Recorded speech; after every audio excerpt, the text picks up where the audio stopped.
everyone, how are you all? I hope you all are doing good.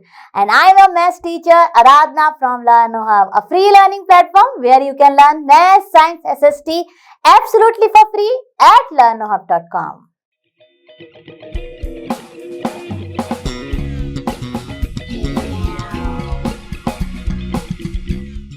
तो बच्चों, आज मैं आपके लिए लेकर आई हूँ एनसीईआरटी सॉल्यूशन फॉर क्लास 6 और आज हम करेंगे अपने चैप्टर नंबर 7 फ्रैक्शंस की एक्सरसाइज 7.4 के क्वेश्चन नंबर 7 to 10। इसी एक्सरसाइज के हमने क्वेश्चन नंबर 1 to 6 फिनिश किए थे पहले के वीडियो में और आज हम करेंगे इस एक्सरसाइज को पूरा का पूरा फिनिश। तो मुझे पूरी उम्मीद है कि आप सभी अपनी नोटबुक और पेन के साथ रेडी होंगे और मेरे साथ साथ सॉल्व करेंगे।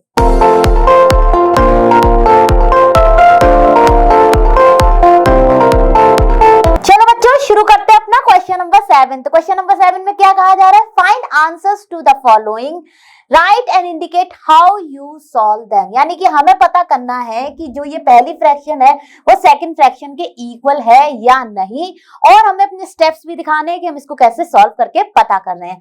अब देखिए बच्चों, इसके दो मेथड्स हैं, ठीक है। क्या मेथड्स हैं? एक तो है कि जब भी हमारी अनलाइक फ्रैक्शंस हैं तो इनको हम एलसीएम से बना लें पहले लाइक फ्रैक्शंस और फिर कर लें कंपेयर न्यूमरेटर्स को। अगर दोनों न्यूमरेटर सेम आ गए तो इक्वल होंगी, नहीं तो एक कोई बड़ा होगा और एक छोटा होगा। दूसरा मेथड है जो कि चुटकियों में कर देने वाला है, वो मैं आपको बताऊंगी कि वो कैसे करते हैं। बहुत ही आसान है, आप लिख लीजिए अपने दोनों ही फ्रैक्शंस, यानी कि 5/9 एंड 4/5, ठीक है। अब आप कर दीजिए क्रॉस मल्टीप्लाई, यानी कि इसका न्यूमरेटर इसके डिनोमिनेटर के साथ और ये वाला न्यूमरेटर इसके। अब आपको एक चीज ध्यान रखनी है, जिस न्यूमरेटर को आप जिस डिनोमिनेटर के साथ मल्टीप्लाई कर रहे हैं वो उसी साइड का हो जाएगा प्रोडक्ट, यानी कि 5 into 5 यानी कि 25, ठीक है, और 4 into 9 36, ठीक है।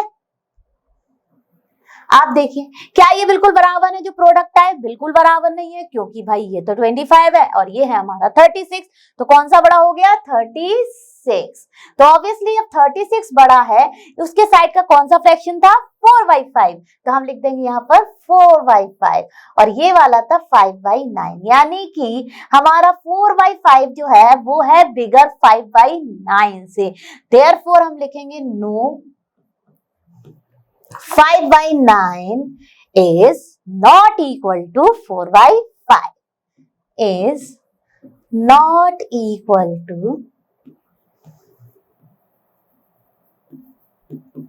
4/5। बहुत ही इजी था, फटाफट सॉल्व कर लिया हमने। अब इसको करते चलिए अपने एलसीएम मेथड से भी। तो चलो बच्चों, करते हैं इसको एलसीएम मेथड से। तो दोनों फ्रैक्शंस को लिख लेते हैं अपने 5/9 एंड 4/5, ठीक है। आप देखिए, हमें अब इन्हें पता करना है कि ये वाला फ्रैक्शन जो है वो इसके इक्वल है कि नहीं। तो इसके लिए सबसे पहले हम करेंगे इनको लाइक फ्रैक्शन और उसके लिए हमें फॉलो करना पड़ता है अपना LCM method, LCM of 9 and 5। अब देखिए 5 तो हमारा प्राइम नंबर है और 9 हमारा कंपोजिट नंबर है, तो अधिकतर जब इस तरह की सिचुएशन आती है तो इन दोनों का प्रोडक्ट ही हो जाता है हमारा एलसीएम, यानी कि 9 5 45, ठीक है। अब क्या करना है हमें? अब हमें अपने इन दोनों को बनाना है, इन दोनों के डिनोमिनेटर्स को बनाना है इक्वल टू एलसीएम, ठीक है। तो अब हम क्या करेंगे, इसमें देखेंगे फटाफट 45 को 9 से डिवाइड कर देंगे। ऑब्वियसली ये लीस्ट कॉमन मल्टीपल इन दोनों का, तो इन दोनों से ही डिविजिबल होगा। तो क्या आएगा जब आप इसको 9 से डिवाइड करेंगे? आएगा 5, यानी कि 5/9 में जिस डिनोमिनेटर से हमने डिवाइड किया है और जो वैल्यू आई है उसी को यहाँ पर हम मल्टीप्लाई कर देंगे, यानी कि यहां कर दिया हमने मल्टीप्लाई 5 का। हमारे 4/5 में क्या है? 4/5 में हम मल्टीप्लाई करेंगे, जब हमने अपने 45 को 5 से डिवाइड किया तो क्या आएगा?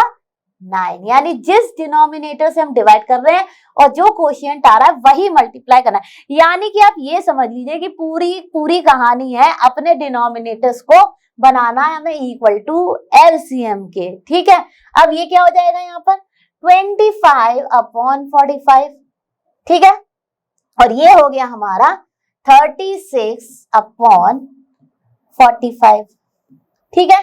आप देखिए इस केस में भी देखिए हमारे दोनों बन गए अब लाइक फ्रैक्शंस, यानी हो गया डिनोमिनेटर सेम। तो अब हम कंपेयर करेंगे अपने न्यूमरेटर, और कौन सा न्यूमरेटर बड़ा है, 36/45 का न्यूमरेटर बड़ा है, यानी कि ये फ्रैक्शन हमारा बड़ा है। अब ये फ्रैक्शन एक्चुअल में क्या था, 4/5 को ही तो कन्वर्ट किया है, तो ये हो गया 4/5 और ये हो गया हमारा 5/9। तो ये तो बिल्कुल इक्वल नहीं आ रहे। दिस इज कमिंग, यानी 4/5 इज कमिंग बिगर देन 5/9। तो हम लिख देंगे no 5/9 is not equal to 4/5। ठीक है, आई होप आपको ये पहला ए पार्ट दोनों ही मेथड से समझ में आ गया होगा।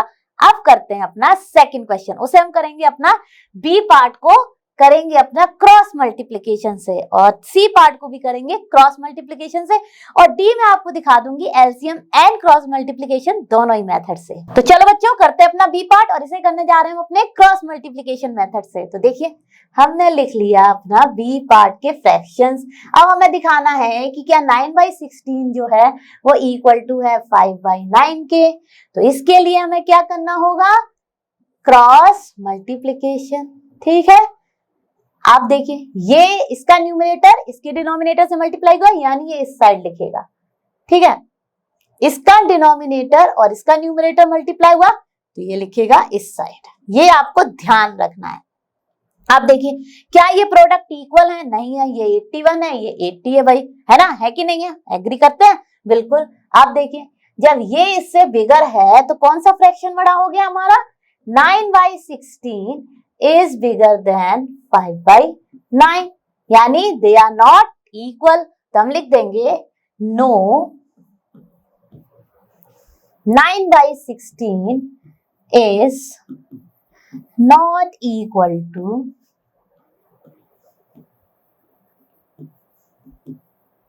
5/9। है ना कितना सिंपल, हमने इसे भी कर लिया फटाफट सॉल्व। अब करते हैं अपना इसका सी पार्ट। तो देखिए सी पार्ट को भी हम करते हैं अपने फटाफट क्रॉस प्रोडक्ट वाले ही मेथड से। तो क्रॉस मल्टीप्लिकेशन कर देंगे हम, ये यहां मल्टीप्लाई हुआ और ये यहाँ पर। अब देखिए ये इससे मल्टीप्लाई हो रहा है, इसका न्यूमरेटर से, तो इसी साइड लिखेगा, यानी कि 24 80, राइट, 16 5 ऑल्सो 80। अब क्या ये दोनों प्रोडक्ट इक्वल आए हैं, बताइए जल्दी, आए हैं, यानी कि they both are equal. What does it mean, it means that कि जो 4/5 है इट इज इक्वल टू 16/20। और वैसे भी देखिए अगर आप इसको रिड्यूस करेंगे, यानी इसके हाईएस्ट कॉमन फैक्टर से इसको डिवाइड करेंगे इस फ्रैक्शन को, तो आपका आएगा 4/5 ही, यानी कि इसका हाईएस्ट कॉमन फैक्टर 16 और 20 का होगा 4, और जब आप उससे डिवाइड कर देंगे तो आ जाएगा 4/5। तो ऐसे भी आ रहा है इक्वल ही, तो लिख देंगे देयरफॉर 4/5 is equal to 16/20। बहुत ही आसान था। अब करते हैं अपना डी पार्ट। अब डी पार्ट में हमको दिए गए हैं दो फ्रैक्शंस 1/15 एंड 4/30। तो क्रॉस प्रोडक्ट मेथड से तो हम इसे कर लेंगे चुटकियों में सॉल्व। तो ठीक है, ये देखिए ये किया और ये किया, तो ये आ गया हमारा 30। ठीक है, ये 30 है और ये हो गया हमारा 60। आप देखिए 30 और 60 तो बराबर हो ही नहीं सकते ना, बिल्कुल नहीं हो सकते, दिमाग यूज करना है ना। तो चलिए दे आर नॉट इक्वल, ऐसे सिंबल भी लगा सकते हैं। Therefore 1/15 is not equal to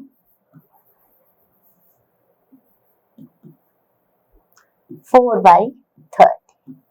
ठीक है, तो ये तो हो गया हमारा क्रॉस मल्टीप्लिकेशन मेथड से। अब इसे फटाफट सॉल्व कर लेते हैं अपने एलसीएम मेथड से। तो देखिए हमारे गिवन फ्रैक्शंस हैं 1/15 एंड 4/30।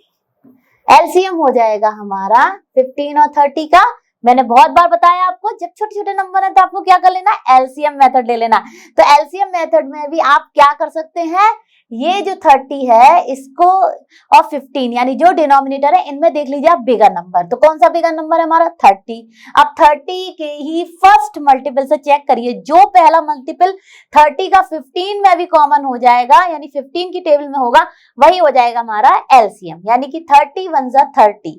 अब 15 की टेबल में हमारा देखिए 15 2 जा 30 ही हो जाता है, यानी कि लीस्ट कॉमन मल्टीपल जो आ गया वो आ गया हमारा 30 इटसेल्फ, यानी एलसीएम ऑफ 15 एंड 30 हो गया हमारा 30 इटसेल्फ। ठीक है, अब हमने 30 को फटाफट 15 से डिवाइड किया और क्या यहाँ पे मल्टीप्लाई हो जाएगा हमारा 2।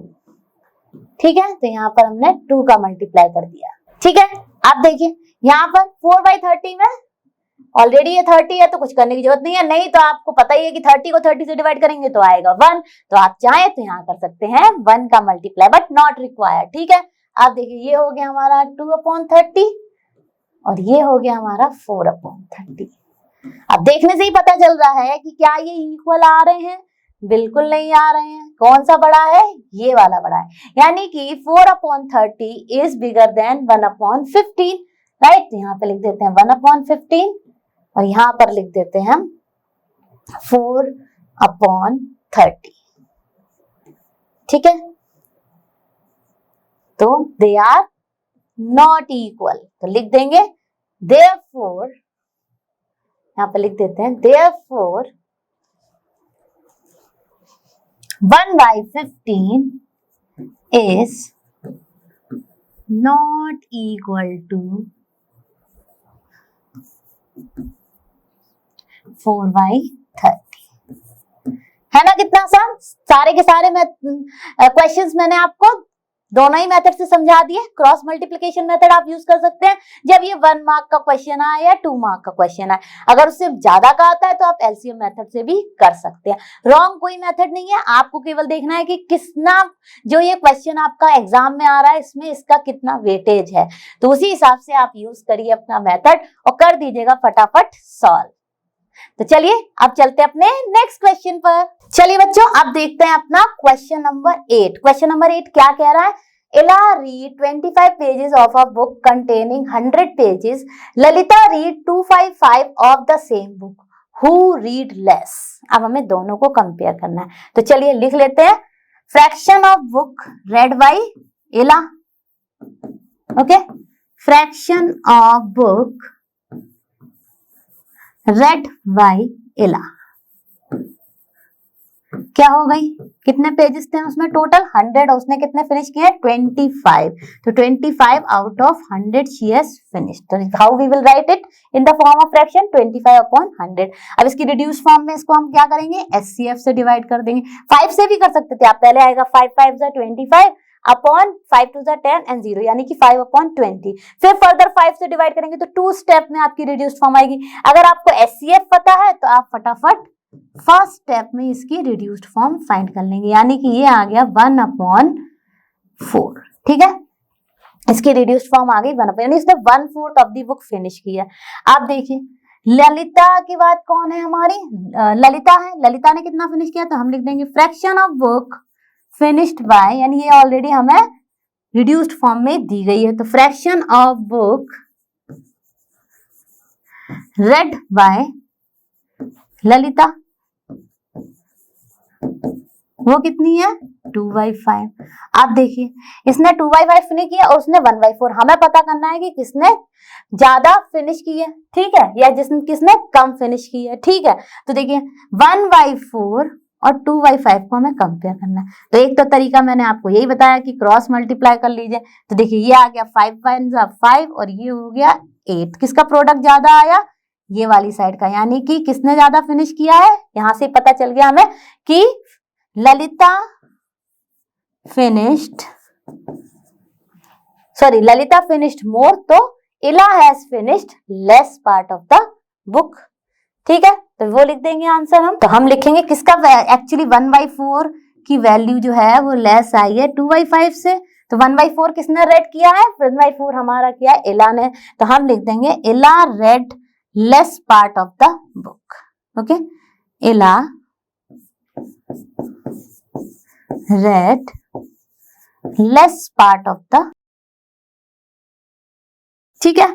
तो ये तो हो गया हमारा बाय क्रॉस मल्टीप्लीकेशन मेथड। अब इसी को हम कैसे करेंगे एलसीएम मेथड से, वो भी मैं आपको बता देती हूँ। हम लिखेंगे to find who read less we need to compare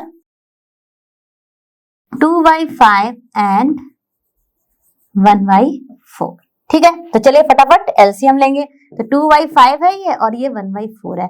LCM क्या हो जाएगा हमारा इन दोनों का 20, और हम 20 को जब 5 से डिवाइड करेंगे तो क्या आ जाएगा यहाँ पे, ये हो जाएगा हमारा 4, और यहाँ पर जब हम इसको डिवाइड करेंगे 20 को 4 से तो यहाँ पर आ जाएगा 5, ठीक है।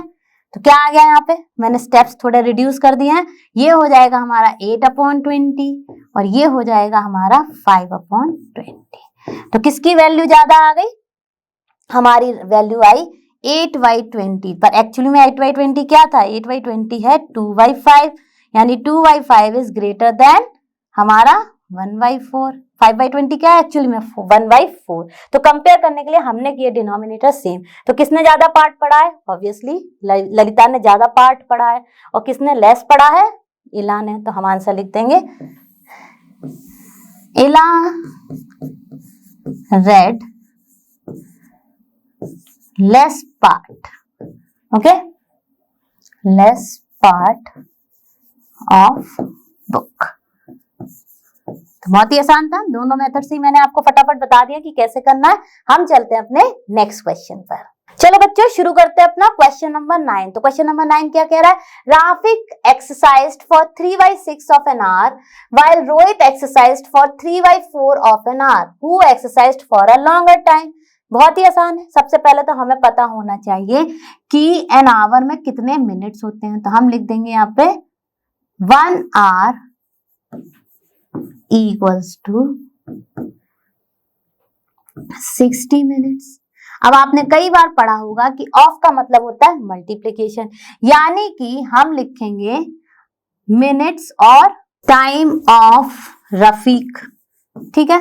तो रफीक का कितना टाइम हो गया, रफीक का टाइम है हमारा 3/6 ऑफ एन आवर, यानी कि ऑफ मीन्स मल्टीप्लिकेशन और एन आवर होता है 60 मिनट्स, ठीक है। यानी कि उसने कितने मिनट्स एक्सरसाइज की, पता कर लेते हैं। 6 से ये कैंसिल हो जाएगा, 10, ये आ गया हमारा 30 मिनट्स, ठीक है।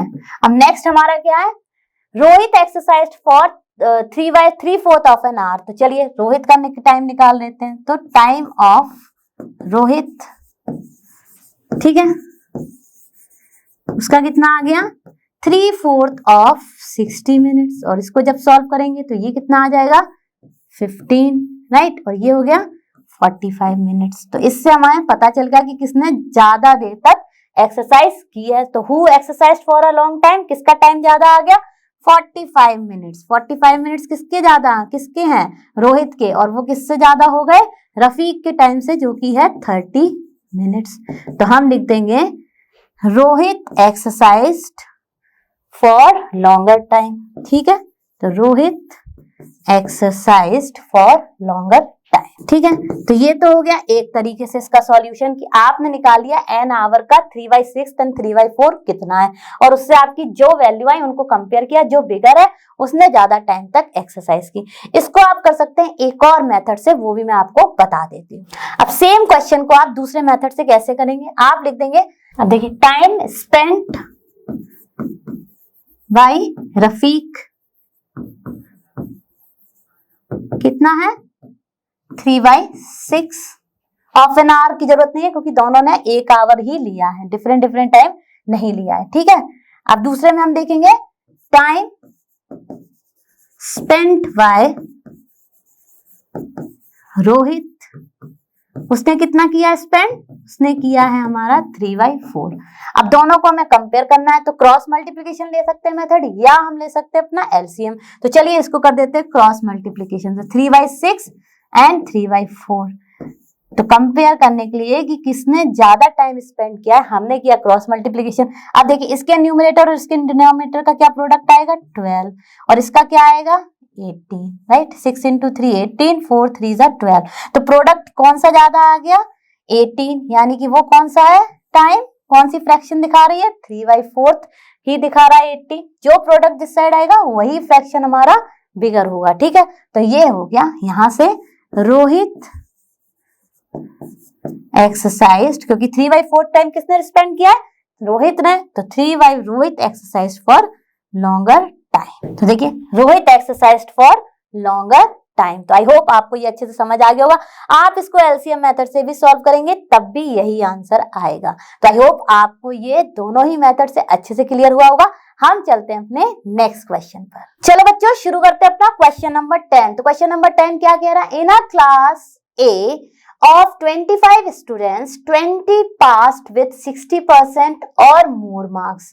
In another class B of 30 students, 24 passed with 60% or more marks.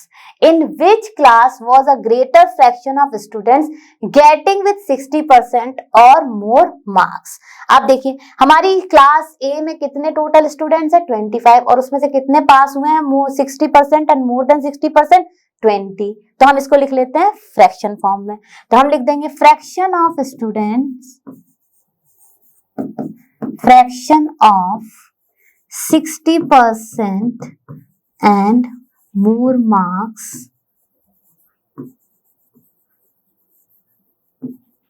Fraction of 60% and more marks students in class A। कितने हैं हमारे, इन क्लास ए हैं हमारे 20 out of total number of student 25, जो कि हम रिड्यूस कर सकते हैं, किससे कर सकते हैं 5 से, क्योंकि 5 की टेबल से हमारे ये दोनों ही कैंसिल हो रहे हैं, न्यूमरेटर एंड डिनोमिनेटर। तो ये हो गया 5 4 20 एंड 5 5 25। तो रिड्यूस्ड फॉर्म में आ गया 4/5। हम लिख लेंगे same statement for class B. तो फ्रैक्शन ऑफ स्टूडेंट्स, तो देखिए हमने लिख लिया fraction of students in class B with 60% और मोर मार्क्स। विथ 60% और मोर मार्क्स कितने टोटल नंबर ऑफ स्टूडेंट्स हमारे 30, और उसमें से कितने पास हुए हैं 60% एंड मोर से 24। अब इसको हम सिंप्लीफाई कर सकते हैं 6 से। तो इसका हाईएस्ट कॉमन फैक्टर क्या है 6। तो ये क्या आ जाएगा हमारा 4/5। तो देखिए दोनों ही फ्रैक्शंस हमारे आ गए रिड्यूस्ड फॉर्म में इक्वल। तो हम कह सकते हैं कि कोई भी क्लास ने ग्रेटर किया है, तो हम लिखेंगे no, the both class has got equal students of getting 60% और मोर मार्क्स। तो हम लिख देंगे in both class A and B got equal number of students